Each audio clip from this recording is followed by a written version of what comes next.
The sky was orange that late afternoon in Oklahoma, and the dust from the road rose as if anticipating the Campbell family's most tense reunion. The old ranch, its boards creaking in the wind, seemed to hold memories no one dared touch. There, among rusty fences and forgotten pastures, two siblings prepared for something that would change everything. Sarah, in her expensive blazer and high heels, stepped out of the rental car as if she owned the world. Michael, with his calloused hands and worn hat, looked at everything with a mixture of longing and pain. They hadn't seen each other in over 20 years. Ever since their mother's funeral, a nasty fight over money had separated them like an uncrossable river. Sarah went to California, living a life of parties and luxury, while Michael remained to care for his ailing father and the land that was now under dispute. When they faced each other, they didn't exchange hugs, just a cold wave. Neighbors watched from afar, whispering about what would happen. One of them murmured, "Today the truth comes out." Before I continue, I want to say that I ask God to bless you with all his infinite love, giving you much health, peace, joy, and faith, for we can never lose faith in God, for he will never abandon us, for his love is eternal and infinite. I also take this opportunity to ask that you like the video and subscribe to the channel. It helps me a lot, thank you. Now, back to the story that will leave you speechless. Sarah entered the house as if she had never left. She took off her coat, poured herself some coffee, and sat in her father's chair like a throne. Michael stood in the doorway, silent. He didn't want to fight, but the resentment was there, throbbing like an open wound. "Still tending the cows, Mikey?" she mocked. He just smirked, not responding. But inside, something burned. The family lawyer, a gray-haired man named Harold, arrived minutes later. He carried a black briefcase and a tense expression. He sat at the table, opened some papers, and cleared his throat. "Today we will read Mr. Joseph Campbell's will. And I warn you, there are clauses that may surprise you," he said. Sarah crossed her arms confidently. Michael simply lowered his head. Before the reading, Harold asked for silence and respect. Sarah rolled her eyes, as if this were all a waste of time. "Let's get to the point," she said arrogantly. But Harold insisted, "It's important to listen carefully to every word. Your father carefully chose what he wrote." Michael glanced at the old framed Bible on the wall and murmured, "God's will be done." The atmosphere grew heavy. A wall clock ticked, as if marking the time for an explosion. Outside, the wind whistled through the dry trees. Sarah looked around disdainfully, muttering that she would sell everything as soon as she had the ranch in her name. Michael pretended not to hear. But something inside him told him that this day wouldn't end as she imagined. The will began with words of affection and longing. Joseph wrote about his children, the happy times, and the difficult times after his wife's death. "The pain of separation was only surpassed by the pride of seeing my children forge their own paths," the text read. Sarah smiled sideways, thinking this was an introduction to handing everything over to her. But soon, her expression began to change. Joseph detailed Michael's struggles over the past few years. "The one who stood by me when I could no longer walk. The one who took care of the animals, the bills, and most of all, my heart," he said. Sarah interrupted, furious. "This is emotional manipulation. My father would never write such words." Harold continued reading, ignoring the outburst. Michael kept his gaze downcast, but the tears began to flow silently. He hadn't expected anything. He knew his father loved him, but he never thought it would have any practical value. Sarah stood up, pointing her finger. "He's always been the darling, hasn't he? Just because he's stuck here in this backwater." But Harold hadn't gotten to the point yet. "There's a supplementary clause that was added in Mr. Joseph's final days," the notary announced. Sarah crossed her arms impatiently.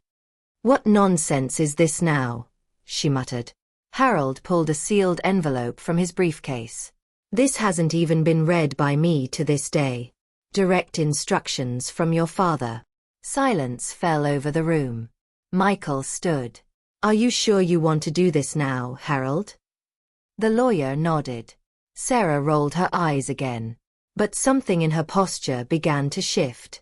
It was as if, for a moment, she sensed that maybe she wasn't so sure after all. The envelope was slowly opened, revealing a weathered piece of paper. The document's opening lines spoke of justice and truth. Not everything that seems right is just, and not everything that is just seems right in the eyes of man, Joseph said. Sarah laughed mockingly. Is he a poet now? But Harold was undeterred.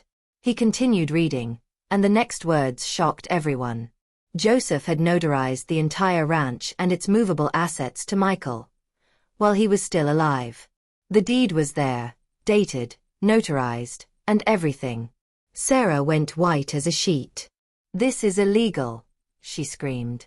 But Harold simply pointed to the official seal. It's legitimate, and it's already registered. The ranch isn't part of the estate. It's belonged exclusively to your brother since last year. The silence was absolute for several seconds. Sarah stood, trembling. He's been deceiving me this whole time. That old man has been deceiving me, she screamed. Michael, still teary-eyed, walked away. He didn't want to defeat anyone. He just wanted respect. And maybe, finally, peace. But the day was far from over. Outside, a black car pulled up in front of the ranch. It belonged to the town bank. A man in a tie got out with a briefcase. He said he needed to speak to Sarah Campbell. Still in shock, she went out to meet him. What no one expected was the news he brought. A huge debt in her name. A debt she'd tried to hide. Michael listened to the conversation from the porch. He didn't want to get involved, but something in his chest tightened. Even after everything, still, he murmured. The bank representative explained that if Sarah didn't pay the balance within 30 days, her California assets would be auctioned off. It was as if fate were exacting its toll on every proud choice. Sarah fell to her knees on the porch. For the first time in years, she wasn't arrogant. She was just human. She cried like a child who didn't know what to do. Michael approached slowly. He held out his hand. You don't have to go through this alone, he said. She looked at him suspiciously, then in surprise. But she didn't answer. Night fell. The ranch lights came on, casting long shadows in the hallways. The old portrait of their mother seemed to smile discreetly on the wall. Michael made tea and set it on the table without saying a word. Sarah, curled up in the armchair, tried to understand how everything had gone downhill so quickly. But something in her eyes was no longer the same. Harold, the lawyer, said goodbye. Justice has been served. But the most important thing is reconciliation. No one can force that, he said before leaving. Sarah stared out the window.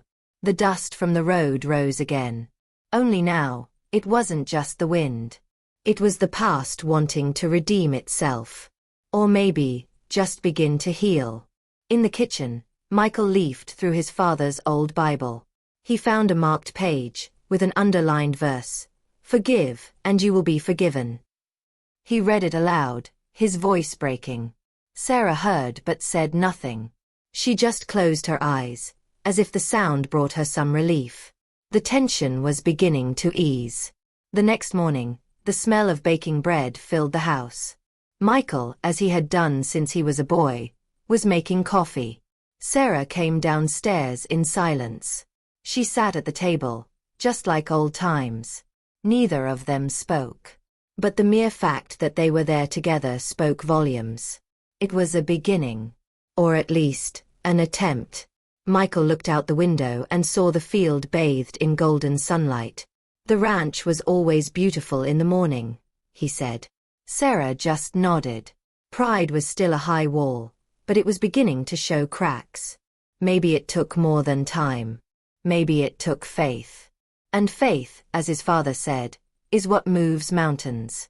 Sarah got up from the table, walked to the porch, and took a deep breath. She remembered her childhood, playing in the barn, her mother's hugs. The memories came like a whirlwind, shaking everything inside her. Michael watched her from afar, respecting the silence. There were still open wounds. But there was also a small seed of hope. The clock struck 8 in the morning when the kitchen phone rang. It was from the town clerk's office. There was another document to be delivered. Michael answered, wrote down the information, and hung up. Sarah asked what it was. He calmly replied, "Something Dad left locked in the bank safe. And it can only be opened with both of us present." Sarah frowned. Dad was full of surprises. Michael agreed. "And maybe we haven't heard everything he had to say yet." The air hung suspended for a moment. It was as if, from beyond, Joseph was still guiding them both. And with that, a new chapter of the story began to unfold. Because what was inside that safe, no one was prepared to find out. The next afternoon, the siblings got in their truck and headed toward town. The route was the same as so many years ago, but the silence between them was new. Sarah looked out the window, seeing the fields she once knew. Michael drove calmly, as if he knew something greater awaited them. In the back seat, a box of old documents, left by Harold, swayed with every turn. Upon arriving at the bank, they were led to a private room. The manager was waiting for them with a thick envelope and an antique key. "Your father was a meticulous man," he said, handing Michael the envelope. Sarah kept a straight face, but inside, her heart was pounding. There was something about that key that felt familiar. Michael slowly opened the safe. Inside were a red folder and a small wooden box. He took the box first. Sarah approached. Upon opening it, she found a small reliquary with a photo of the two of them as children, embracing, in front of the ranch fence. On the back of the lid was an inscription, "Forgive each other.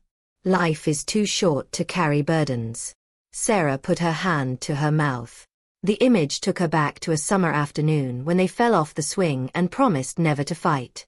Michael held the locket dearly. The weight of the past seemed less unbearable in that moment. But there was still the folder. Inside were letters. Many letters. Written by his mother. They were notes Joseph had kept over the years. Letters in which she spoke of her fear of seeing her children separated. Of how she dreamed of the ranch being a home of unity, not strife. There was one in particular, dated just days before her death. Sarah picked it up with trembling hands. And there, she found the first hidden truth. In the letter, the mother revealed something that would change everything. Sarah was not Joseph's biological daughter. She had been adopted as a baby when her biological parents, friends of the couple, died in an accident. "But that never changed the love we felt for you," the mother said. Sarah dropped the letter. Michael picked it up. Silence once again fell over the room. Sarah sat down, limp. The identity she had built her entire life seemed as fragile as glass. Michael, instead of rejoicing or judging, held her hand. "You've always been my sister. That has never changed, nor will it ever change." A tear ran down Sarah's face. For the first time, she felt vulnerable. And, strangely, free. But the folder's contents weren't finished yet. Among the papers was an original birth certificate. And next to it, a court-ordered adoption petition signed by Joseph and his mother. Everything legalized, everything done with love. Sarah wept silently, her hands clutching the reliquary as if it were her true origin. Michael opened the Bible he carried and read softly. "Before I formed you in the womb, I knew you." Sarah looked up. She had never felt so welcomed by such a simple phrase. That old pain of never feeling enough was beginning to dissolve like mist in the morning sun. But there was more. At the bottom of the safe, wrapped in cloth, lay a blue notebook. It was Joseph's diary. The same one Harold had mentioned long ago. Michael and Sarah looked at each other. They opened the diary together. The first pages spoke of their children's childhoods, of their joys and sacrifices. But as they leafed through, the words grew heavier. Joseph confessed mistakes. He spoke of a past he'd always tried to hide. Of a brother he'd rejected for being different. Of choices made out of fear, not love. And how he tried to make up for it all by being the best father he could. Michael took a deep breath. Our father had ghosts too, he said. Sarah nodded. In the final pages, Joseph made a plea. Don't let my silence destroy what I've loved most in life. You too. Michael closed the diary carefully. Sarah stood and hugged him. It was a shy gesture, but genuine. And in that moment, something invisible was broken. A cycle, perhaps. Or a curse that had lasted for generations. Outside, the afternoon fell silent. The sky was the same color as the day before. But the air was lighter. Michael and Sarah left the bank without saying anything. In the car, only the sound of the road filled the emptiness. But in their hearts, there was a new hope. And a new mystery. Why had Joseph hidden all this until the end? This answer, like so many others, might lie somewhere else. And behind another door that still needed to be opened. And what Sarah was about to do? She could ruin everything again. And what Sarah was about to do? She could ruin everything again. The next morning, while Michael was repairing the back fence, Sarah answered a mysterious phone call. It was a male voice, cold and direct. You know you can still claim part of the ranch, right? There's a document that hasn't been considered. She froze. Who's this? You know who I am. And you know where to find me. She hung up the phone with trembling hands. Michael noticed something strange but didn't comment. Sarah went into the house, opened her father's safe again, and began rummaging through papers. She found a black envelope with the initials HD. It was a name she hadn't heard in years. A former ranch hand. And someone who knew too much. Hours later, she drove alone to a nearby town. The place was run down, almost abandoned. She found the man at a roadside bar, playing pool. You want that document, don't you? He asked before even greeting her. She nodded. And he handed her a copy of an unregistered deed, dated before the official transfer. Your father hesitated to register it. But he signed it. With witnesses, the man explained. Sarah looked at the paper with a mixture of hope and fear. If it were legitimate, perhaps she would still be entitled to part of the estate. But something was wrong. The man asked for money in return. No guarantees. But it might be your last chance. Meanwhile, Michael found an old letter in the barn, forgotten inside a toolbox. It was addressed to Harold, the lawyer. The handwriting was unmistakable. Joseph. In it, his father asked him to destroy a hastily drafted deed. I made a mistake. The ranch must be Michael's alone. That is my final will. Michael couldn't understand how that letter never reached Harold. But something told him someone had intercepted it. He called the lawyer, who confirmed he'd never received the note. If this letter is real, it changes a lot, Harold said. Sarah returned to the ranch, unaware of what her brother had in his hands. When they met, Sarah lied. He said he'd gone out to buy groceries. Michael didn't mention the letter. But the atmosphere between them was tense again. The wounds seemed about to reopen. It was as if the past insisted on returning, in a new guise. And this time, something inside her began to give way. The next morning, Harold arrived unexpectedly. His eyes were wide. I received an anonymous tip that there's a second will hidden on the property. Sarah swallowed hard. Michael fell silent. And we need to conduct an official search. I have a warrant. Everything was about to start again. The search began in the library. Sarah watched every movement with watchful eyes. Michael helped, but without saying much. At the bottom of an old trunk, Harold found a green folder, locked with a small padlock. Upon breaking it open, they found something surprising. An alternate version of the will, handwritten and signed, but not notarized. The content was different. Joseph had tried to divide the ranch between his children.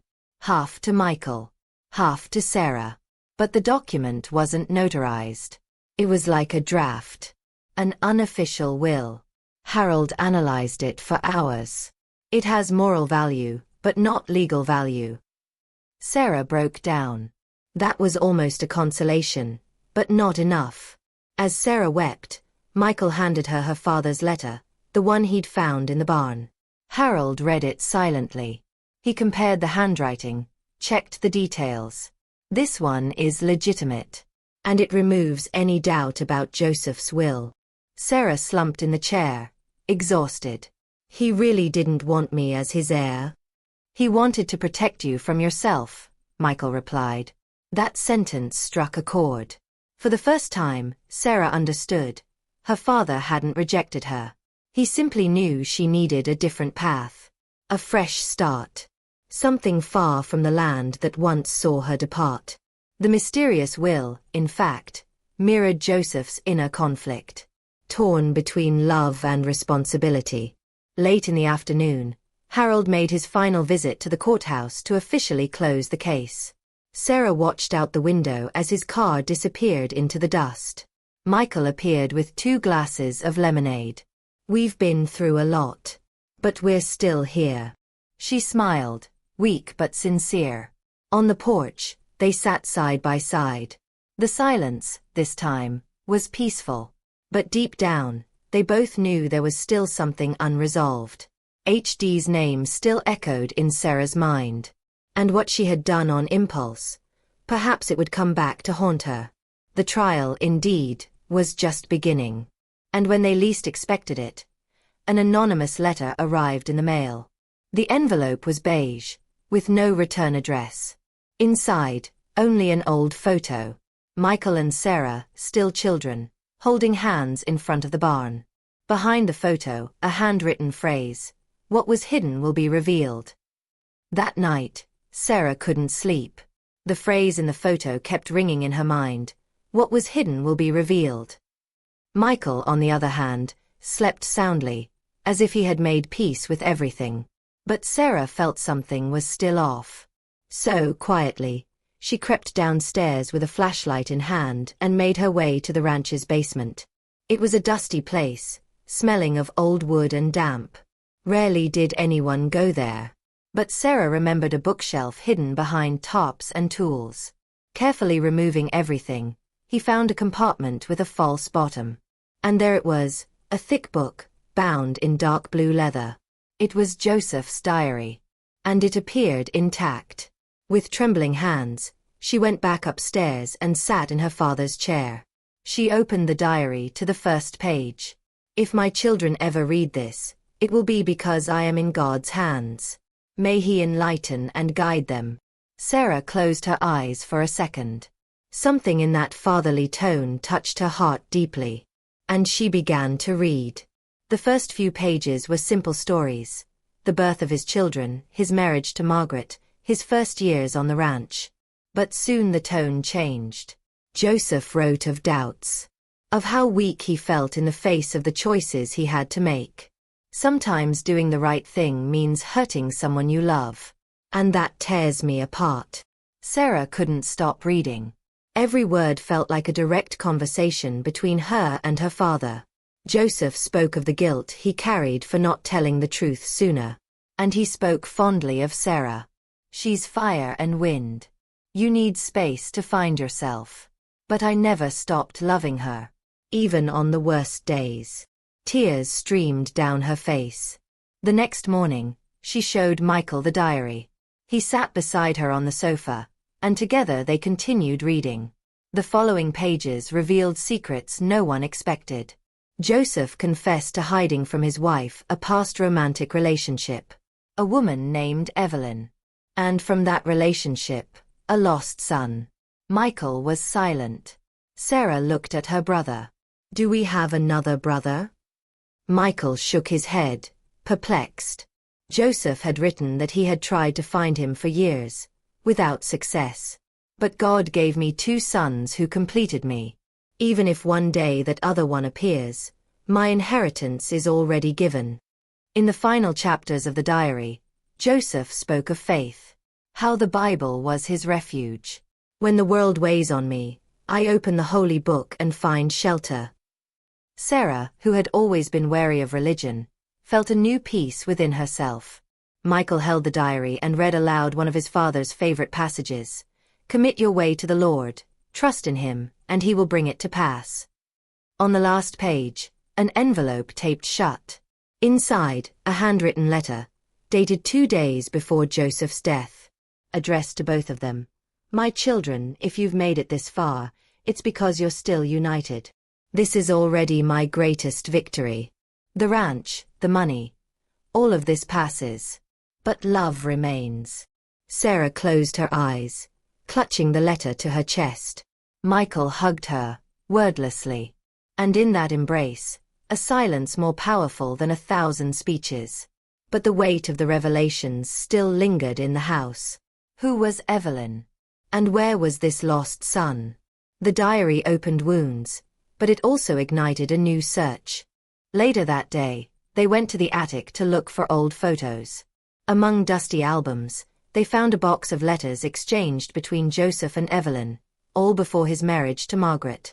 The last letter, however, was recent, sent 2 years ago, with a Tulsa address. I'm fine. I don't want any money. I just wanted you to know I'm alive. Sarah's eyes widened. He knew. Joseph knew his son was still alive. Michael stood and grabbed his car keys. We need to go there. Sarah hesitated. What if he doesn't want to see us? We have to try. He's family. And Dad wanted the truth to come out. It was time for another journey. The drive to Tulsa was silent. An old country song played on the radio. Sarah kept her eyes fixed on the horizon. Michael held the steering wheel tightly. When they arrived, they drove to the address written in the letter.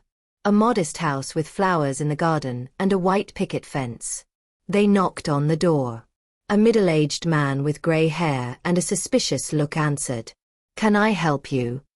Michael introduced himself. Sarah held out her hand.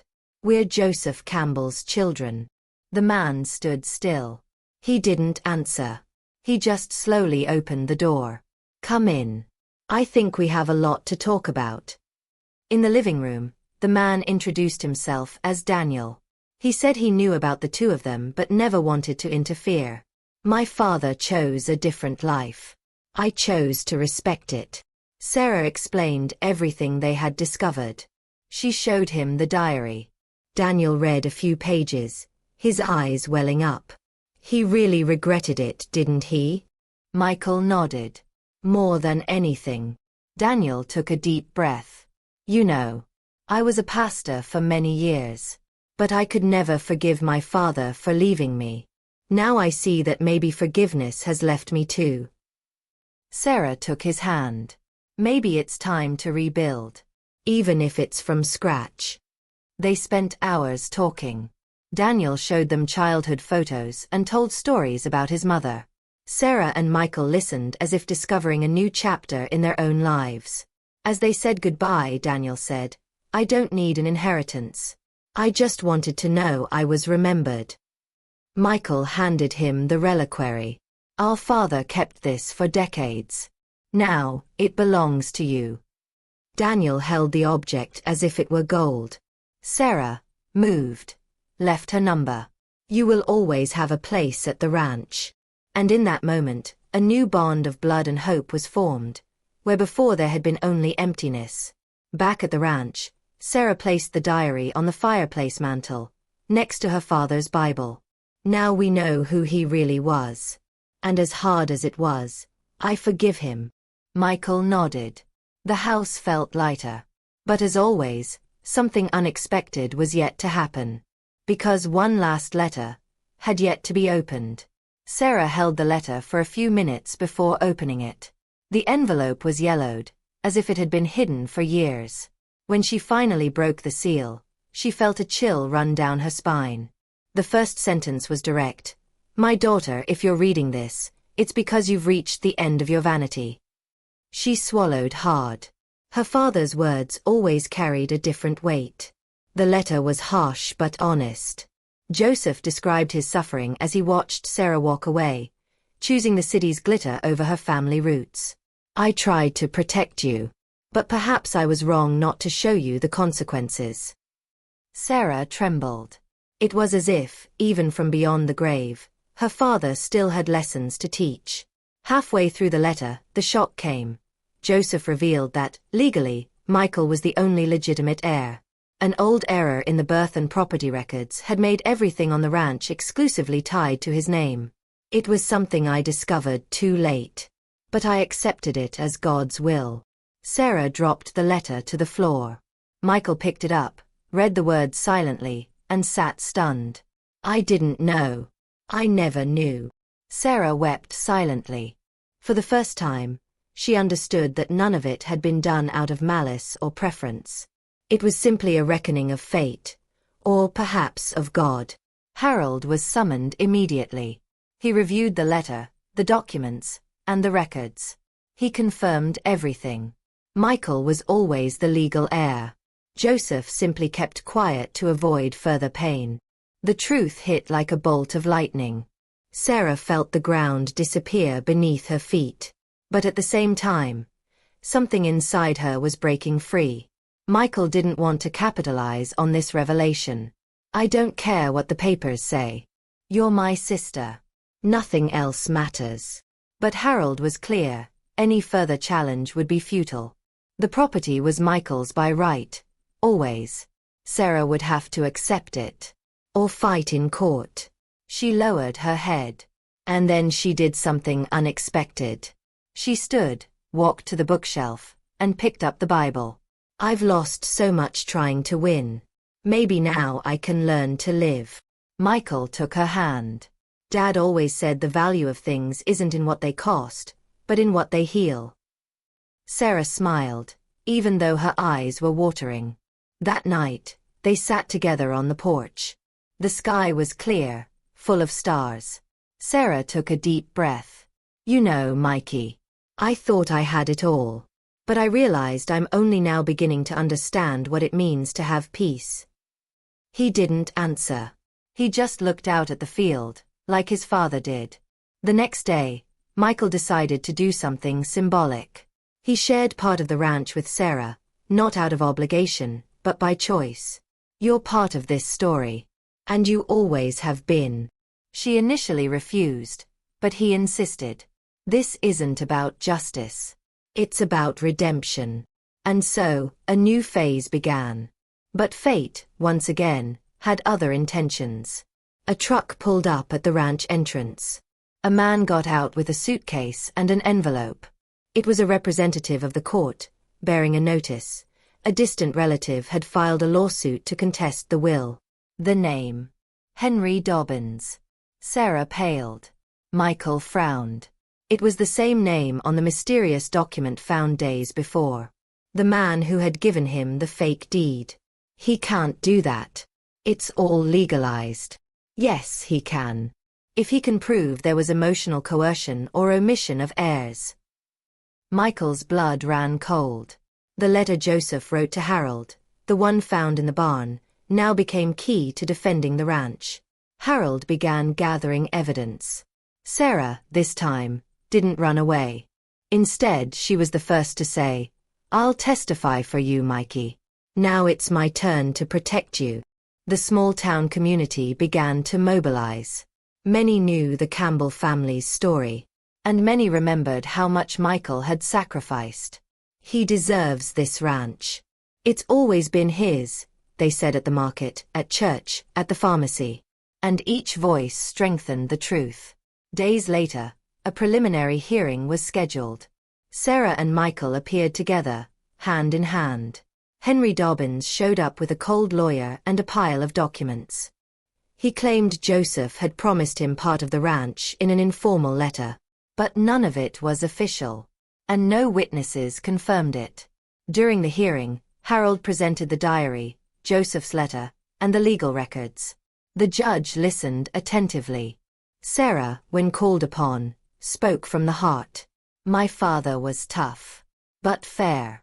He loved this ranch. And he loved my brother. There are no lies here. Just a difficult story to tell.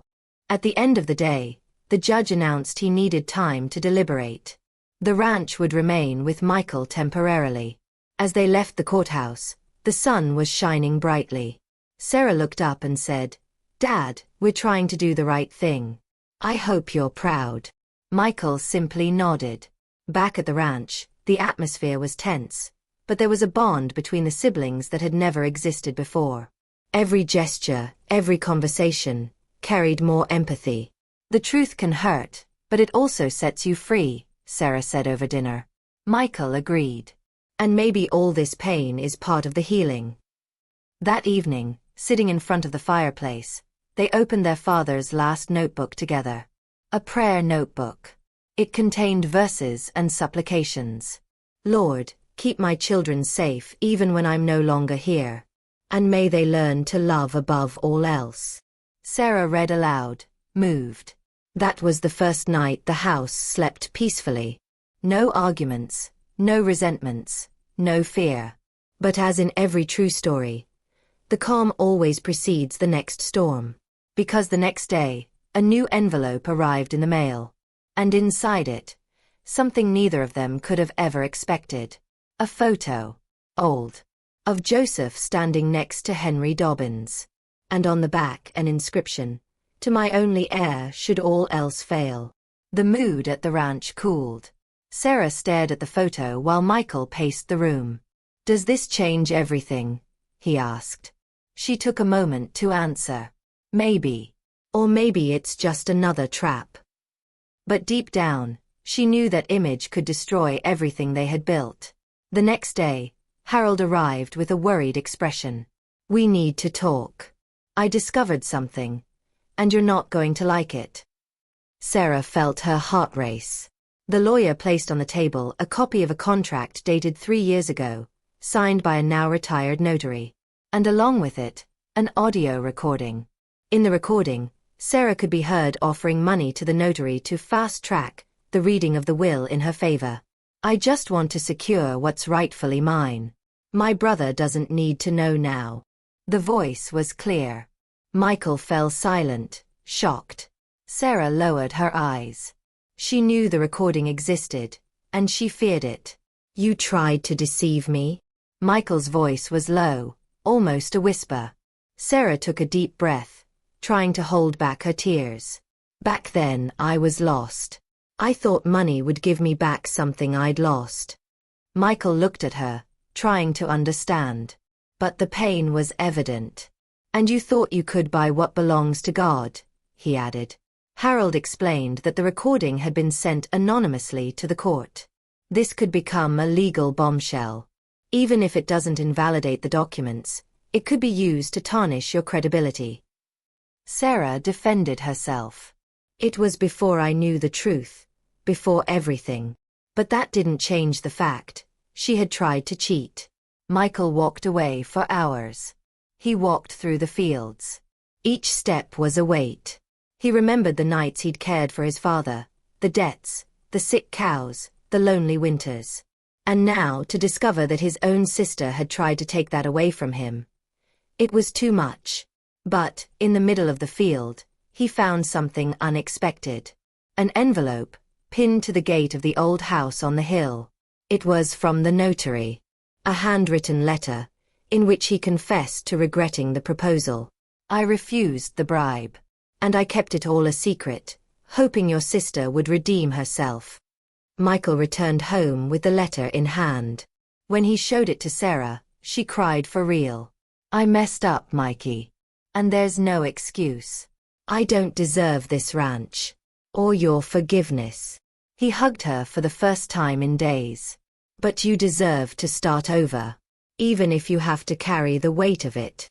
It was a difficult step, but a necessary one. Because true forgiveness is born in the valley of shame.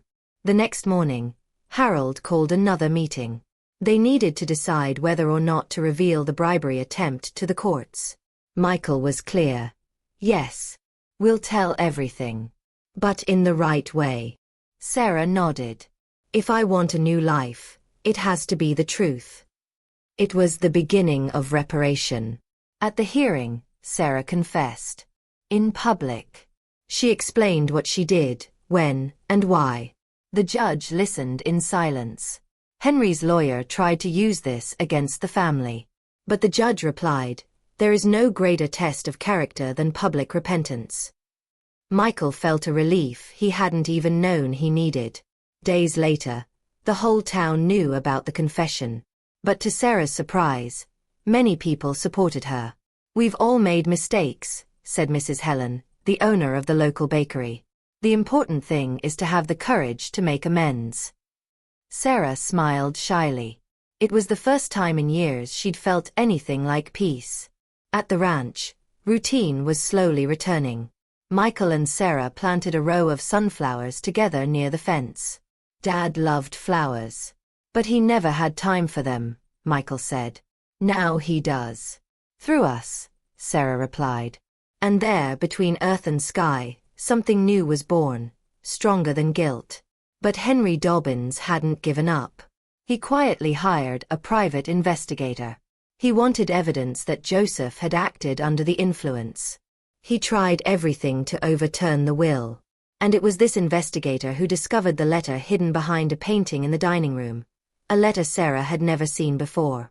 It was from Margaret, the mother, addressed to Joseph. In it, she begged, "Promise me the ranch will be Michael's. He sacrificed his youth for us." The handwriting was clear. And there was a date, a signature, and witnesses. This was definitive proof. Sarah held the letter as if holding a blessing. In court, Harold presented the letter as final evidence. The judge, after carefully reading it, stood. "There is no longer any doubt about the Campbell family's wishes. Case closed." Michael took a deep breath. Sarah lowered her head, overcome with emotion. The ranch was finally at peace. Or so it seemed. As he left, Henry gave Sarah one last look. "You saved yourself from this. But the story isn't over yet." She didn't answer. She simply walked to the car, with the firm posture of someone who knows there are still battles to be fought, but now on the right side. And as the sun set, she whispered, "God, guide me. Because I can't do it alone." Back at the ranch, a new surprise awaited them. A mail truck had left a special package. An old trunk, from the house where Evelyn, Daniel's mother, had lived. Inside were letters from Joseph, photos, and an old, erased will, with a hidden clause. Sarah read aloud, "If my children are ever able to forgive each other, I hand over to them not only the land, but the history of this family." Michael smiled. He knew we would one day come this far. But the last page of the document bore something even stranger, a signature from Henry Dobbins. And once again, everything seemed about to change. Harold called for everyone to reconvene. "Before we close this chapter, there's something that needs to be checked at the bank. A second safe deposit box, registered in Joseph's name, but access to it is only granted after the first will is read." Michael and Sarah looked at each other. Neither of them knew about the existence of this second safe deposit box. The next morning, they went to the bank with Harold. The manager led them to a secluded room. "This safe can only be opened in the presence of the two sons and the lawyer," he explained. The key was in the manager's possession, kept for years, wrapped in an envelope bearing Joseph Campbell's seal. It was the final piece of the puzzle. When they opened the safe, they found a single wooden box and an envelope sealed with red wax. Sarah held the envelope, but it was Michael who opened the box. Inside was a gold medallion with the initials JC and a small note. "This belongs to those who carry the weight of truth without running from it." Sarah opened the envelope with trembling hands. Inside was a letter, perhaps the most enigmatic yet. Joseph began by speaking of repentance and faith. "I write this as an old, tired, and flawed man, but also as a loving father." The letter contained instructions for something that had not yet been done. At the bottom of the safe was a flash drive. Michael looked at Harold. "Is it his?" "Absolutely. I've never seen it before." They returned to the ranch and plugged the device into their father's old laptop. And there it was, a video recorded by Joseph, sitting in front of the fireplace, Bible in his lap, eyes welling up. "If you're seeing this, it's because truth has won." In the video, Joseph reveals that Henry Dobbins was his cousin, a man who tried to extort him in the past and threatened to expose secrets from his youth. He knew about Evelyn. He knew about Daniel. And he used that against me for years. The most shocking part? Joseph confessed that Henry tried to forge documents to claim the ranch before his death. But Joseph was smarter. He left all the evidence in the safe. And at the end of the video, he held up a sealed envelope. This nullifies any claim he might have. Harold opened the envelope. There was the original deed to the ranch, notarized and federally stamped, predating any of Henry's documents. Michael smiled for the first time in days. It's over now. Sarah, on the other hand, was crying. He did all this alone. He carried so much pain. At the bottom of the wooden box was another surprise. An antique wedding ring. Inside, an engraving. For Margaret, until God brings us together. It was her mother's lost wedding ring. They decided to bury the ring in the daisy garden, next to their parents' portrait. A symbolic gesture of closure and respect. Michael planted a small cross with his father's favorite verse. I have fought the good fight, I have finished the race, I have kept the faith. Sarah held his hand. And now, it's our turn to live. But there was still a letter. Addressed to Daniel. Joseph explained that, while he couldn't change the past, he was leaving his lost son a portion of the nearby farm. Land no one knew belonged to the family. Sarah called Daniel. She told him everything. And he came the next day, thrilled.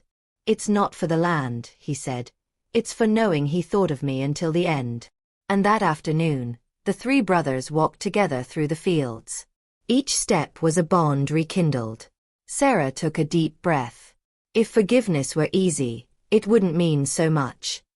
Daniel nodded. But when it happens, it changes everything. Later, gathered on the porch, they gazed up at the starry sky.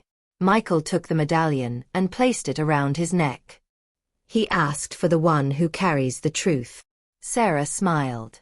And you've done that your whole life. Daniel added. And now, you're no longer alone. The ranch, for the first time in decades, was whole. But like every good story, there was still one last visit. As night fell, an unfamiliar car pulled up in front of the gate. An elderly woman emerged, holding an envelope. She walked slowly to the porch. My name is Evelyn. The silence was total. Daniel stood. Sarah covered her mouth. Michael walked over to her. Evelyn looked him in the eye and said, I've kept this secret for a long time. But I can't leave without telling the truth. She handed the envelope to Daniel and stepped back. That's all I know. Inside the envelope was a series of letters from Joseph, written after Daniel was born. In them, he spoke of regret, of silent love, of the fear of destroying his new family. Daniel read each one silently, tears streaming down his face. He loved me, even from afar. Evelyn fell silent, staring out at the field. I forgave him years ago. I just needed to know he hadn't forgotten me. Sarah hugged her. He hadn't. Ever. Night fell slowly. The ranch breathed. And there, under the Oklahoma sky, Joseph's last words echoed in their minds. Family isn't about blood. It's about who decides to stay. Who forgives. Who loves, even when everything hurts. And even with so many truths revealed, there was still a locked door in the barn. A door no one had opened since last winter. And behind it, a strange sound.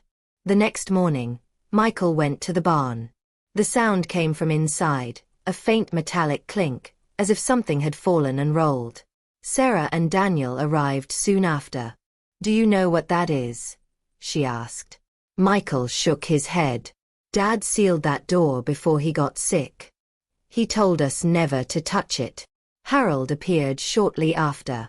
If Joseph left it locked, there was a reason. But maybe it's time to open it. With an iron bar, Michael broke the ancient padlock. The door slowly opened, revealing a dark room smelling of oil and old paper. In the center, a wooden table with a box on it. Around the room were newspaper clippings, old photos, and notebook notes. It was like a secret archive. Joseph had documented the entire family history, from his grandparents to the present day. And among the documents, the biggest secret of all, a letter written to Evelyn, but never sent. In the letter, Joseph apologized for giving in to fear. He said he almost abandoned Margaret for Evelyn, but backed out of cowardice. And yet, I loved her every day.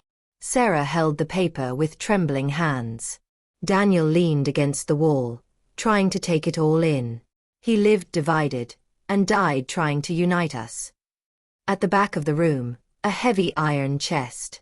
Inside, official land documents, financial records, and a photo album. In it, images no one had seen before. Evelyn with baby Daniel. Margaret holding Michael and Sarah still small. And in the center, a rare photo, all together, on a hidden picnic. A secret attempt at peaceful coexistence. Sarah couldn't take it anymore and burst into tears. He tried, even though he didn't know how. Michael hugged her. Our father was human. And now it's up to us to be better. Daniel nodded.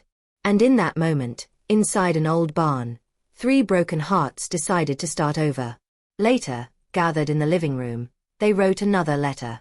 This time, signed by all 3. A commitment to keep the ranch together. To transform the past into a foundation for the future. To care for each other. We are not our parents' mistakes. We are the choices we make now.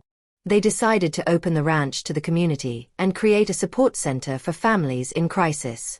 This land has seen too much pain. Now it will see healing, said Sarah.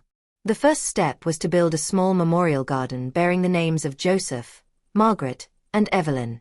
A gesture of honor and reconciliation. On the day of the inauguration, dozens of neighbors attended. Old acquaintances, families, children. Harold spoke. This land has carried many stories. But today, a new one begins. And all of this was possible because 3 brothers decided to forgive. The applause was moving. Sarah, for the first time, spoke in public. I messed up. I hurt. I ran away. But God brought me back. And today I know, there is no greater good than being at peace. Michael and Daniel stood beside her, holding hands. The family was finally rebuilt. Not without pain, but with faith. That night, sitting on the porch, they remembered the final words from Joseph's video. If you choose love, I will rest in peace. And there, to the sound of crickets, under an endless sky, love finally won. But there was one last page in their father's diary. One no one had seen yet. On the inside back cover, a handwritten quote. To everything there is a season, and a time for every purpose under heaven. It was Ecclesiastes. Sarah read aloud, moved. Perhaps our time of war is over. And now the time of peace begins. Daniel stood and walked back to the barn. He picked up the photo album and placed it on the mantelpiece. This is where we belong. And now, let's write the rest of our story.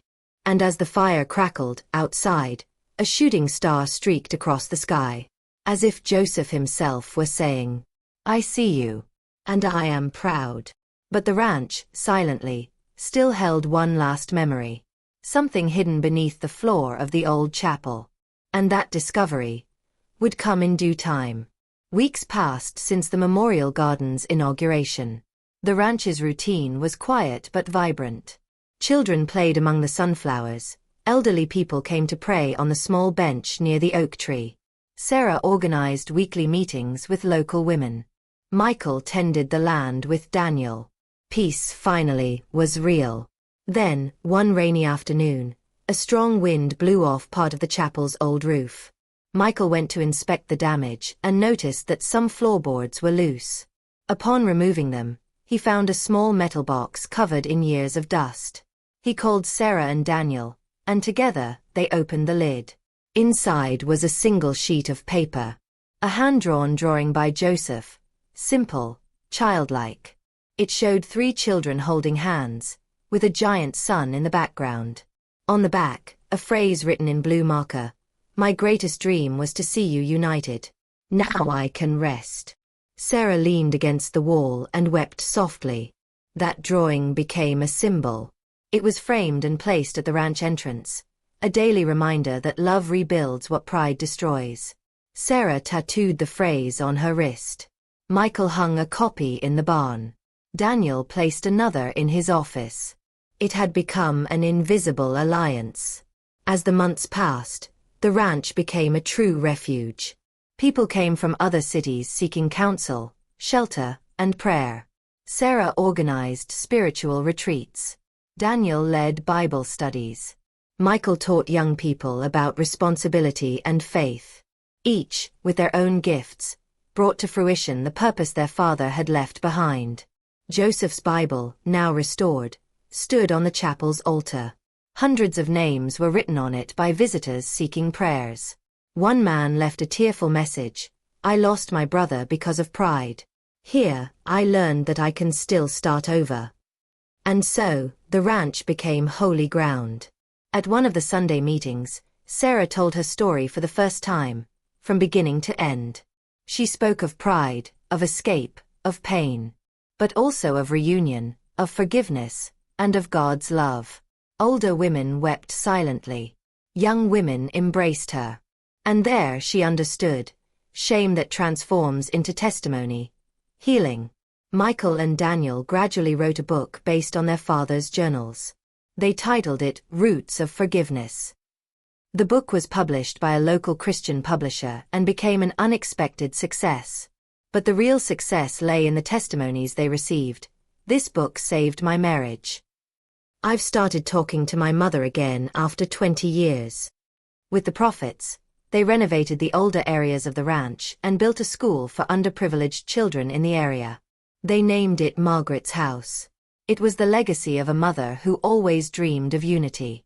On the wall at the entrance, an old photo of her with her children, smiling, still in their innocent days. On Christmas Eve, they organized an open house.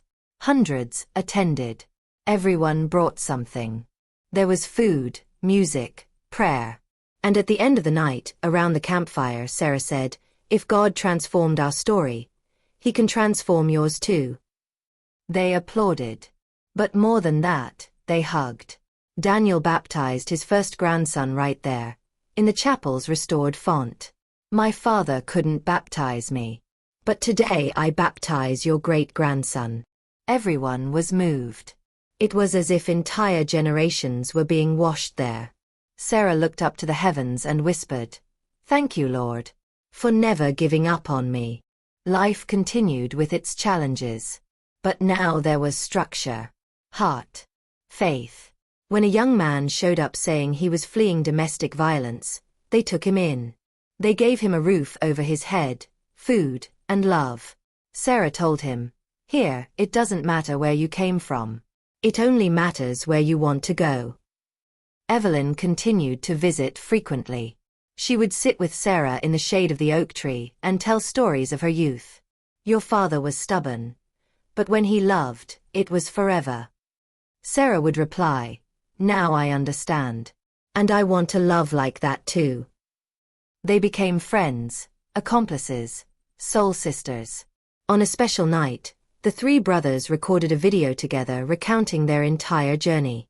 They posted it on social media. Within days, millions had watched it. Comments poured in from all over the world. People thanked them. They said they were returning home, that they were reconciling. The ranch became a beacon. Sarah started a small channel of spiritual messages. It wasn't about religion, but about healing. She recorded simple videos, sitting on the porch with a Bible in her lap. And every time she spoke, she quoted something her father had said: "The truth hurts, but love heals." On the 1-year anniversary of the ranch's reopening, they held a sunset celebration. Harold, now retired, was honored. "You were the one who showed us that justice without compassion is just harshness." He wept. "I never thought I'd live to see something so beautiful." Sarah walked to the chapel altar and read one last verse. forgetting what is behind and reaching forward to what is ahead. The audience fell silent. Each understood it in their own way. But everyone knew this place was sacred. And just when everything seemed resolved, Sarah received a letter from Europe. It was from a young woman named Amelia. My grandmother said she was Joseph's cousin. I found your videos. Can we talk? Sarah smiled. Of course. Because true stories never end. They just keep going. Through love, forgiveness, and the courage to start over. Now that you know this profound story, I ask you, what has pride ever made you lose? Is there someone you could forgive today? And if life were giving you a new chance, would you have the courage to accept it? Often, the greatest inheritances we receive come not in safes or wills, but in gestures, words, reconciliation, and faith. Perhaps, like Sarah, Michael, and Daniel, you too are one step away from rewriting your own destiny. If this story touched your heart in any way, share it with someone you love. It might be just what they need to hear. And if you've experienced something similar, tell me in the comments. Your story might inspire others too. Be sure to subscribe to the channel and turn on notifications. That way, you can continue to follow stories like this, which warm our hearts and remind us of what truly matters in life. Because every time you listen, share, and feel moved, you too are part of the healing. And never forget, God writes straight, even when everything seems crooked. Sometimes, all it takes is a courageous step for the miracle to begin.